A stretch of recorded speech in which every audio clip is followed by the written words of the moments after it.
ನಾಳೆ ಮುಖ್ಯಮಂತ್ರಿಯಾಗಿ ವಿಜಯ್ ಪ್ರಮಾಣ ವಚನವನ್ನು ಸ್ವೀಕಾರ ಮಾಡುವ ಸಾಧ್ಯತೆಗಳಿದ್ದಾವೆ. ತಮಿಳುನಾಡಿನಲ್ಲಿ ವಿಜಯ್ ನೇತೃತ್ವದ ಟಿವಿಕೆ ಸರ್ಕಾರ ರಚನೆಯಾಗ್ತಾ ಇದೆ. ತಮಿಳುನಾಡು ಮುಖ್ಯಮಂತ್ರಿಯಾಗಿ ಪ್ರತಿಜ್ಞಾ ವಿಧಿಯನ್ನ ಸ್ವೀಕಾರ ಮಾಡಲಿಕ್ಕೆ ಸಮಯ ಹೊಂದಾಣಿಕೆ ಮಾಡ್ತಾ ಇದ್ದಾರೆ.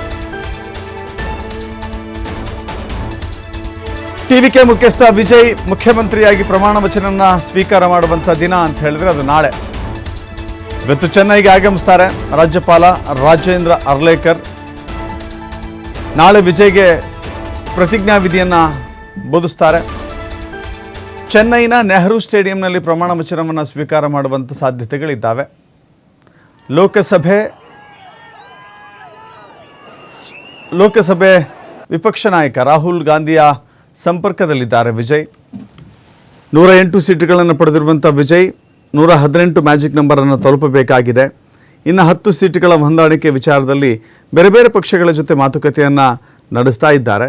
ಬೇರೆ ಬೇರೆ ಪಕ್ಷಗಳ ಮಾತುಕತೆಯ ನಂತರದಲ್ಲಿ ಒಂದು ಸ್ಪಷ್ಟವಾದಂಥ ಚಿತ್ರಣ ಸಿಗುತ್ತೆ. ಆದರೆ ನಾಳೆ ಪ್ರತಿಜ್ಞಾ ವಿಧಿಯನ್ನು ಸ್ವೀಕಾರ ಮಾಡ್ತಾರೆ, ಮುಖ್ಯಮಂತ್ರಿಯಾಗಿ ಪ್ರಮಾಣ ವಚನವನ್ನು ಸ್ವೀಕಾರ ಮಾಡ್ತಾರೆ. ಅದಾದ ನಂತರದಲ್ಲಿ ಬಹುಮತ ಸಾಬೀತು ಮಾಡೋಕ್ಕೆ 2 ವಾರಗಳ ಗಡುವನ್ನು ಪಡೆದುಕೊಳ್ಳಲಿಕ್ಕೆ ಮುಂದಾಗಿದ್ದಾರೆ.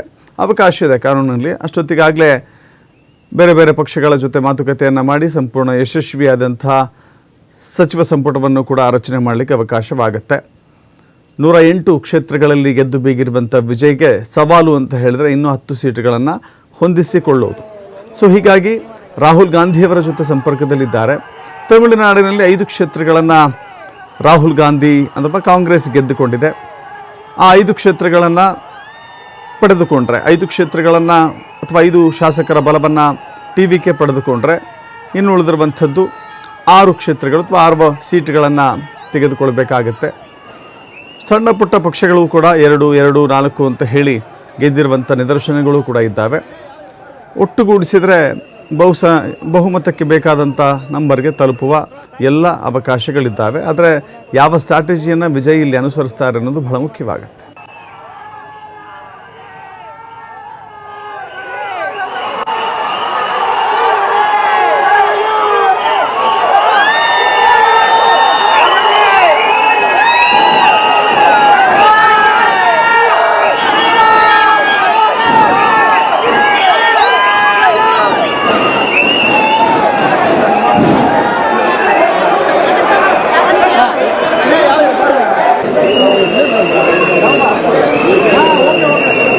थोड़ा साइड प्लीज बोलना बोल रहे हैं